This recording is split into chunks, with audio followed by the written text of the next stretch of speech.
Juan capítulo 11, de los versículos 17 al 37. Cuando hallen el pasaje, les pido que se pongan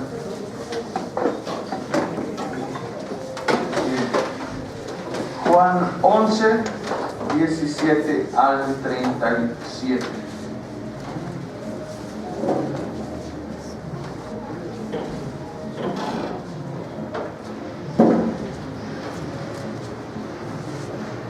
Haremos la lectura alternada, Juan 11, 17 al 37.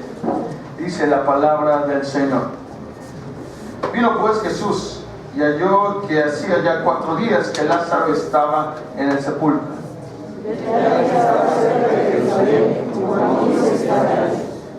Y muchos de los judíos habían venido a Marta y a María para consolarlas por su hermano.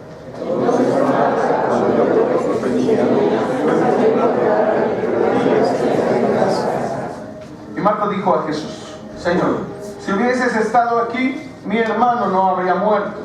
Mas también sé ahora que todo lo que piensas en Dios te lo dará. Jesús le dijo: tu hermano resucitará.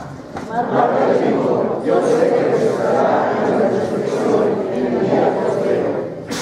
Él le dijo Jesús: yo soy la resurrección y la vida. El que cree en mí, aunque esté muerto, vivirá. Y todo aquel que cree en mí no morirá eternamente. ¿Crees eso? Le dijo: sí, Señor. Yo he creído que tú eres el Cristo, el Hijo de Dios, que has venido al mundo. Habiendo dicho esto, fue y llamó a María su hermana, diciendo en el secreto: el Maestro está aquí y te llama.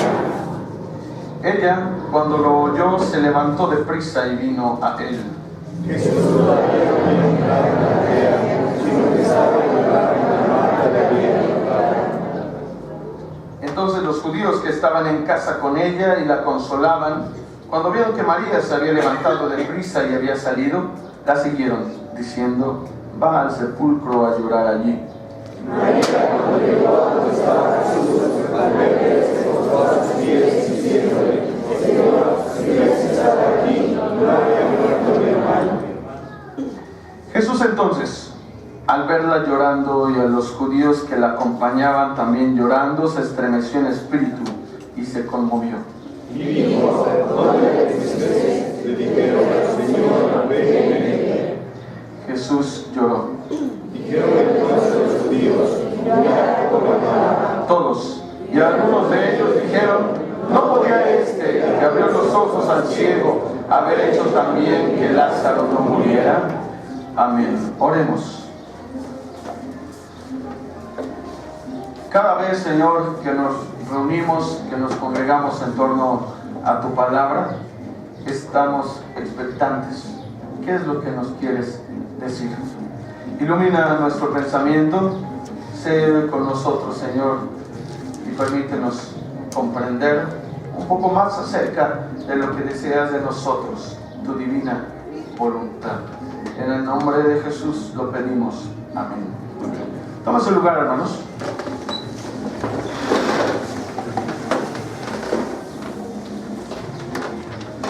Sin duda, hermanos, hermanas, la experiencia de duelo es una de las experiencias de vida en las cuales no quisiéramos experimentar. Yo participaba hace no mucho de un duelo, el acompañamiento a un sepelio, y en el camino alguien me decía: pastor, ¿sabe algo? A mí no me gustan los sepelios. Y yo volteé y le dije: pues a mí tampoco.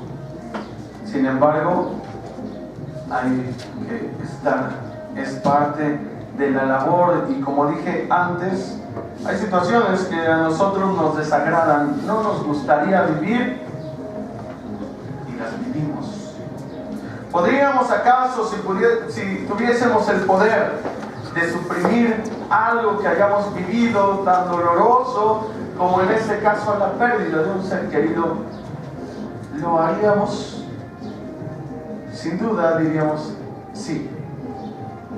Sí, a mí no me gustó perder a mi familiar, no me gustó perder a mi amigo. Y si yo tuviese ese poder, esa facultad, lo haría. Sin embargo, algo que es seguro, no sabría cómo sería mi vida ahora, qué tanto hubiese cambiado, qué tanto hubiese yo aprendido. Sin duda creo que de los que estamos aquí, la mayoría ha sufrido la pérdida de un familiar. Solamente de manera breve, al pensar en este pasaje, quiero compartirles, aunque casi no me gusta hablar de mi experiencia personal, al menos no en el púlpito, que lo veía así en su momento, a mi corta edad. Bueno, ya he tenido que estar o participar de la pérdida de dos de mis hermanos, la mayor y el menor, y sin duda, como un pensamiento muy humano, al menos yo lo hacía, y yo creo que alguno lo ha hecho también, lo primero es quejarse con Dios y decirle: ¿por qué, Señor? ¿Por qué lo hiciste así? Porque la manera de Marta encontrándose en el camino a Jesús, si tú hubieses estado allí, si tú me hubieses escuchado, eso no habría pasado. Leíamos ya que Jesús se enteró que hacía 4 días que Lázaro había muerto. Si damos un vistazo a lo que ha sucedido antes, recordemos que Jesús ha estado haciendo señales, vistas por algunos como milagros, Él haciendo señales del reino de Dios en la tierra. Esta es su última señal de las 7 que hizo. Y por decirlo de alguna manera, fue la gota que derramó el vaso. Él hacía prodigios, recordemos, fuera del protocolo, fuera aún del templo. Se supone que si alguno estaba enfermo, en el templo debía sanar. Si alguno tenía algún problema, alguna necesidad, tenía que ir al templo y ponerse a cuentas con Dios. ¿Cómo? Mediante una ofrenda. Pero Jesús le recuerda a la samaritana: no es necesario, o llegará el momento en que ni en aquel monte ni en Jerusalén se buscará, se adorará a Dios, puesto que Dios es Espíritu. Y Jesús, una vez más, se salta la regla y diría, a la manera de cómo lo hizo con el hombre que era ciego de nacimiento. ¿Cómo le increpan primero los discípulos? ¿Quién pecó? ¿Este o sus padres para que tuviese este mal?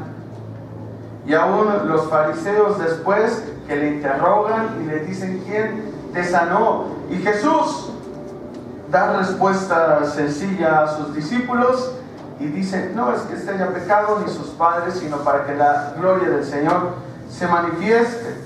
De la misma manera, cuando la hermana que se afanaba, que se turbaba, y esto se lo recordó el Señor Jesús estando en casa de sus amigos, Marta le dice: si hubieses estado aquí, mi hermano no habría muerto. Es la primera, porque más adelante también la referirá esta expresión: María, si hubieses estado aquí, mi hermano no habría muerto. Regresando a aquella pregunta: ¿cuántos de nosotros, al tener la facultad de volver atrás y de eliminar aquellas experiencias dolorosas, lo haríamos? Sin duda más de una levantaría la mano y sin duda le diríamos al Señor: yo estoy dispuesto. Pero ¿cuánto de ello? ¿Cuántas de aquellas experiencias que nos brindaron aprendizaje también habríamos perdido, porque sin duda, algo que es muy burdo, pero a la vez cierto, que nosotros a través de la vida necesitamos caernos, y desde niños, y de pronto hay padres que dicen, no te subas a esa silla porque te vas a caer, no te subas ahí porque te vas a caer, y creo que a todos nos lo dijeron. ¿Y qué pasó? Eso, nos caímos porque queríamos ver si sí nos íbamos a caer. No tan solo en la niñez, porque algo que es muy cierto, que solemos comparar los errores, la inmadurez con, pues a los niños les pasó, a ellos les pasaba o a nosotros. Pero ¿cuántos no hemos caído aún? Cuando dice el apóstol que quien crea estar firme, mire, no caiga. Sin duda que más de uno pudiéramos decir, no estaba tan seguro como parecía.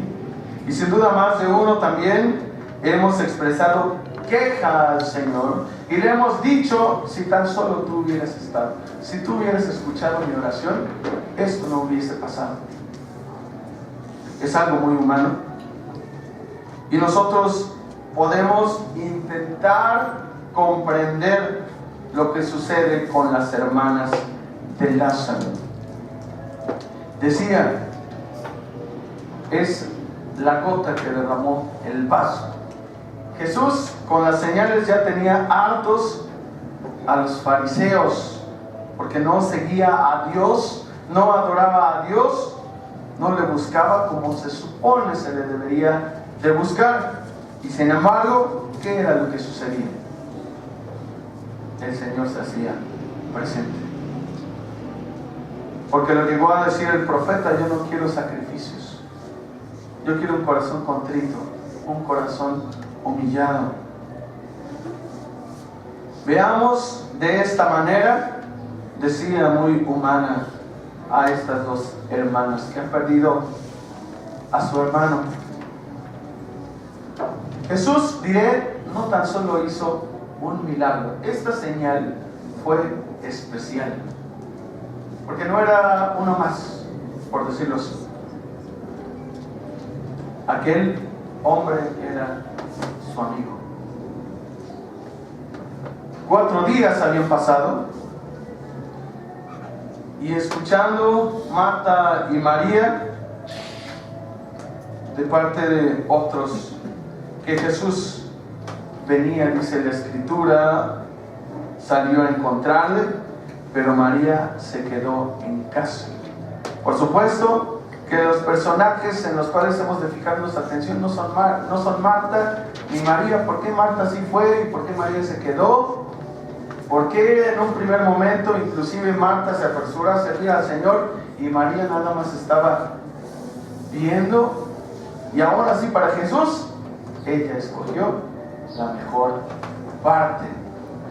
No se trata de estos dos personajes, de estas dos mujeres. Marta salió a encontrarle. Marta le reclamó: si hubieses estado aquí, Señor, mi hermano estaría vivo. Y por ello comparaba a este hombre, a Lázaro, con el hombre impedido de la vista desde el nacimiento. Porque de esta misma manera Jesús bien hubiese respondido: esto que ha sucedido con tu hermano es para que Dios se manifieste, para que ustedes vean la gloria de Dios en su vida. Pero ¿cuántos al participar de un duelo lo tomamos así de fácil, como cuando llega alguien y nos dice: Dios tiene un propósito? Sin duda no me anticipé a decir: hermanos, digámosle a Marta, digámosle a María, lo siento por lo que estás pasando, porque al menos quien vive el duelo, esa es una de las expresiones más molestas. Lo siento. ¿Cómo puedes tú sentirlo? Tú no sientes lo mismo que yo. No podríamos decir esto, tal vez, pero por ello anticipaba, pudiésemos intentar comprender la situación que están pasando estas dos mujeres. Y no tan solo ellas, también la multitud que más adelante va a ver el prodigio. Porque algo que es muy cierto, hermanos y hermanas, es que a nosotros nos cuesta creer. Sin duda, cuando somos niños, somos más incrédulos. Si nos dicen algo, casi damos por seguro, y más si es nuestro papá, si es nuestra mamá. Y repito, cuando somos niños, de repente ya padres con hijos adolescentes le querrán decir algo al hijo, a la hija, y ya lo ponen en duda, ya no es tan fácil creer. Pero en su momento sí, somos imaginativos, soñamos con muchas cosas que a veces dentro de nuestras posibilidades no se llegarían a cumplir. Es difícil aún pensar en este milagro que sucedería en nuestro tiempo, después de 4 días, y que alguien llamado Jesús llegase y dijese: solo está durmiendo. Es para que la gloria del Señor se manifieste. Aún pudiéramos decir con más coraje, las hermanas dirían: si hubieses estado aquí. Inclusive me atrevo a decir, tal vez por tal enojo, por tal frustración, serían capaces de decirle: y hasta aquí llegó la amistad. ¿Cómo es posible que digas eso? 4 días hace que ha fallecido mi hermano.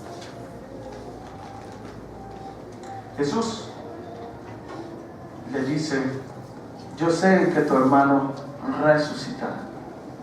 Justamente titulado el mensaje: yo soy la resurrección y la vida.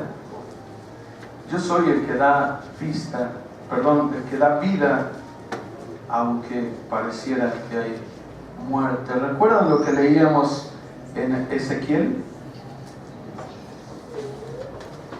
Acerca del Señor que a su pueblo lo sacará del sepulcro, dice la palabra, y yo pondré mi espíritu en ti, le dice al pueblo de Dios.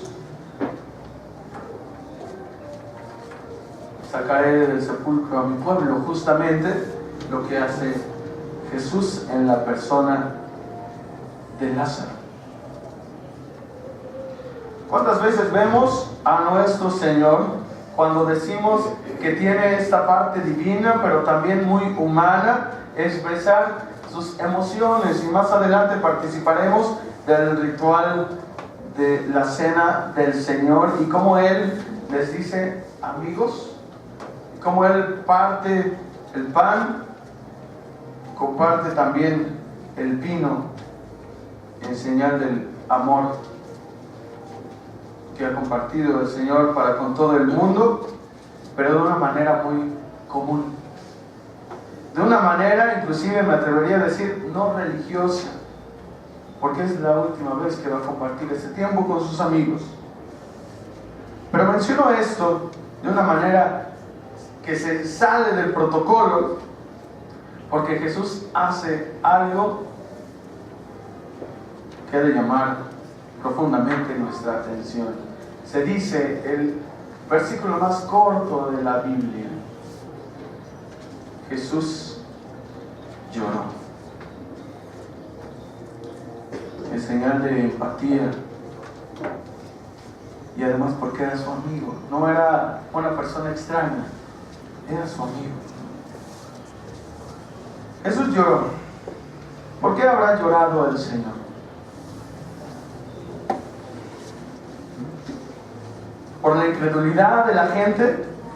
¿Porque no confiaban en su palabra?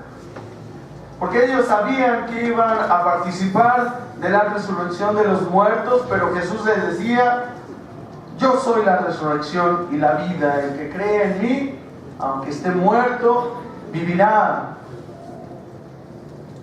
Yo creo que también fue, y regreso a esto, porque era su amigo. ¿Quién de nosotros al enterarnos de la falta de un ser querido, de una amistad, no lloramos, no nos detenemos a pensar, y ya no le voy a ver, y ya no voy a platicar con él, ya no voy a convivir, ya no me va a contar sus historias.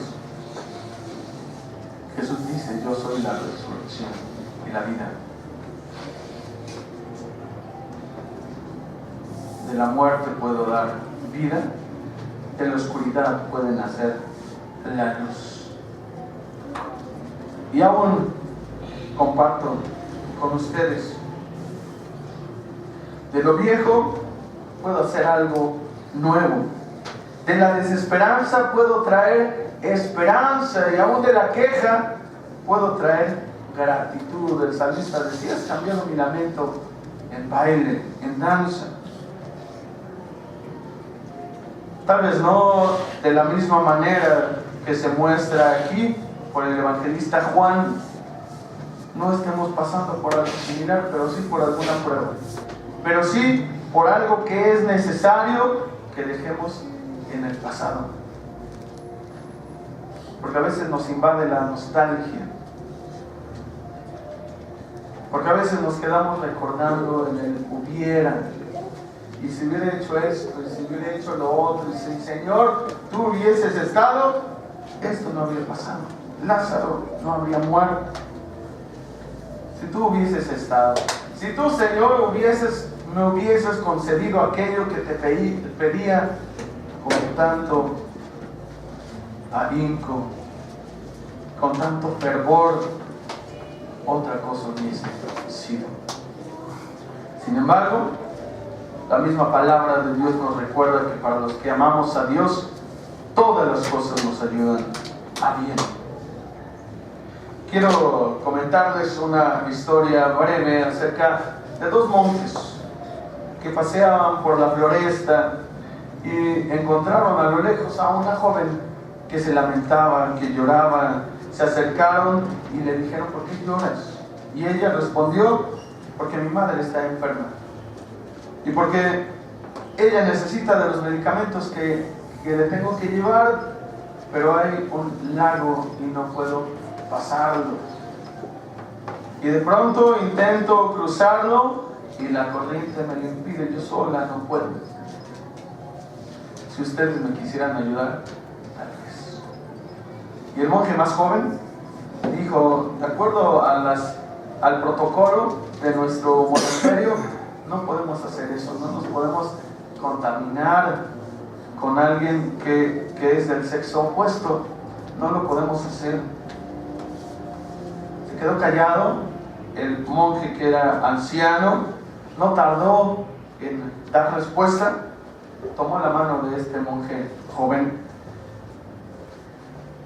fueron a aquel río y ayudaron a cruzar cargando a la joven.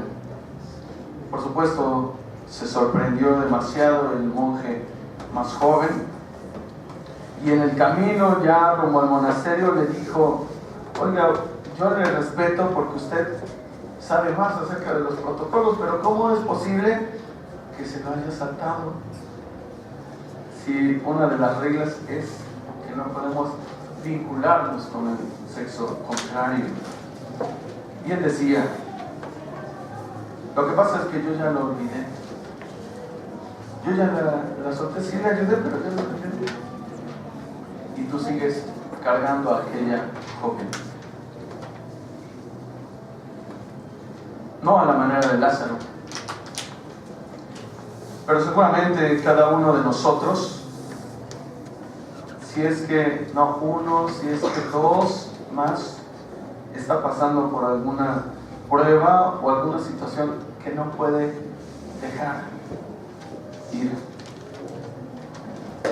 Hablábamos en la escuela dominical acerca de la oración, y sin duda yo lo he compartido en otras ocasiones, lo fácil que nos resulta la oración, o que nos debiera resultar, al entender de una manera un tanto inmadura que yo, cuando oro a Dios, deseo que lo cumpla ya.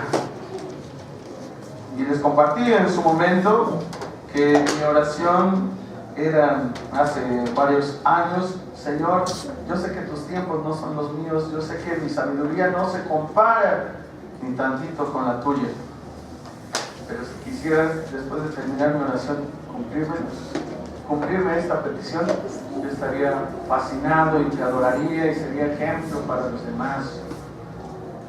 ¿Y qué era lo que pasaba? Creo que todos sabemos que no era así.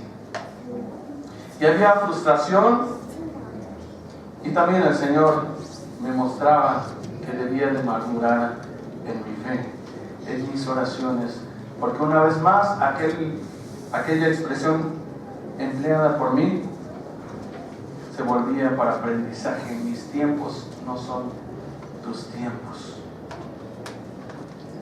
La Escritura nos muestra en este sentido: debemos de aprender a soltar. Debemos de aprender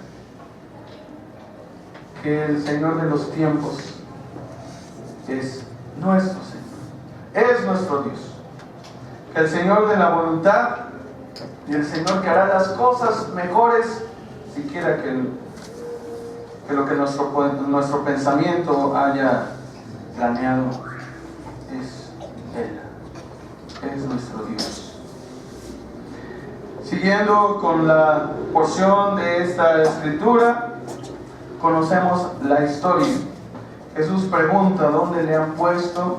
Jesús llama a Lázaro y Jesús dice y nos pregunta a nosotros: ¿no te he dicho que si crees verás la gloria de Dios? ¿No te he dicho que si aquello que te aqueja lo dejas en el pasado, verás la gloria de Dios? Porque además recuerda que yo soy la resurrección y la vida, y porque yo tengo una promesa mayor para ti. He de comentar también, hermanos, de paso, aquello que sucede con Lázaro, la persona con la cual nos hemos comparado en otras ocasiones y que hemos dicho: el Señor le resucitó. Sin embargo, caemos en el error al utilizar distintos términos ante la reviviscencia de Lázaro, porque Jesús revive a Lázaro, ¿para qué? Lo mayor que podemos decir: para dar testimonio de Él, de la obra de Dios. Pero también, si nos damos cuenta en este pequeño detalle, para morir. Le revive, pero Él va a morir una vez más. No así con Jesús cuando el Señor le resucita. Y dice el apóstol Pablo en el pasaje de la carta a los Romanos, capítulo 8, también le hemos dado lectura: aquel Señor que resucitó a Jesús el Cristo lo hará con ustedes. Por ello el Señor, al que la vida le significa una esperanza, al que la muerte le significa una oportunidad para la vida, aquel que nos exhorta a dejar el pasado ahí, en el pasado, para vivir de manera real, para vivir verdaderamente. Es el Señor que nos muestra que nos ha llamado a algo mejor. Conocemos la historia, hermanos y hermanas. Dependerá de cada uno si esta misma nos significa esperanza o todavía deseamos estar pensando en el pasado, estar pensando en aquello que nos quita la felicidad, que nos quita la paz. El día de ayer, nuestros hermanos de la fraternidad local nos invitaban a compartir un tiempo viendo una película, Reto de Valientes.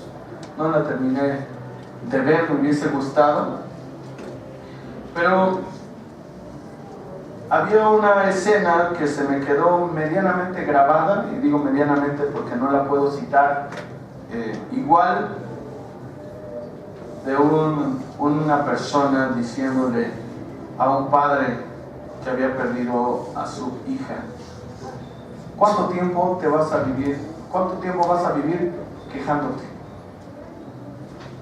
¿No sería mejor que aquel tiempo en el cual Dios te permitió la vida de tu hija, tú seas agradecido y digas: gracias, Dios, porque me permitiste este momento? Y me atrevo a decir, aún esta palabra va para mí cuando muchos arrastramos cosas del pasado y el Señor dice: ¿cuánto tiempo más? ¿Vas a seguir quejándote o vas a agradecer a Dios por el tiempo vivido, por lo aprendido de aquella experiencia, aunque fuese la más negativa? Pero aprendimos. Pero el Señor nos mostró su voluntad. Quiero invitarles, hermanos, hermanas, a estar en pie.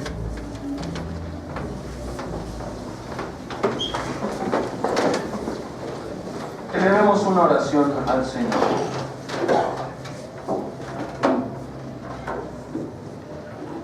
Oramos a ti, Señor, porque tú eres quien en la desesperanza nos das esperanza, nos das motivos para vivir, aún en las pruebas, Señor. Si es que alguno de entre nosotros está pasando por algún momento difícil, sea de pérdida familiar, de trabajo, Señor, consuela, restaura. Y aún si hay alguna que de repente tiene en el pensamiento deseos recurrentes por regresar al pasado, por no soltar aquello que aqueja, Señor, permite que haya paz en el corazón. Y permítenos, Señor, ir cerrando ciclos, ir recibiendo de tu sanidad de tal manera que te glorifiquemos así. Señor, muchas veces nos quejamos, muchas veces te reclamamos por qué no estuviste ahí, si hubieses estado ahí. Pero solamente tú sabes, Señor, las razones. Tú sabes, Señor, puesto que tienes planes mejores que los que nosotros pudiésemos tener. Por ello, Señor, decidimos darte gracias en este momento. Por ello, decidimos alabarte, porque es lo mejor que podemos hacer, ya que tú tienes en tu mano cada una de nuestras vidas, ya que tú sabrás lo que es mejor para nosotros. Te pedimos, Señor, ayúdanos a confiar. Permítenos descansar en ti. Permítenos de esta manera vivir una vida en libertad, una vida con alegría, puesto que en tu presencia hay plenitud de gozo. Así deseamos creer, Señor, en el nombre de Jesús. Amén.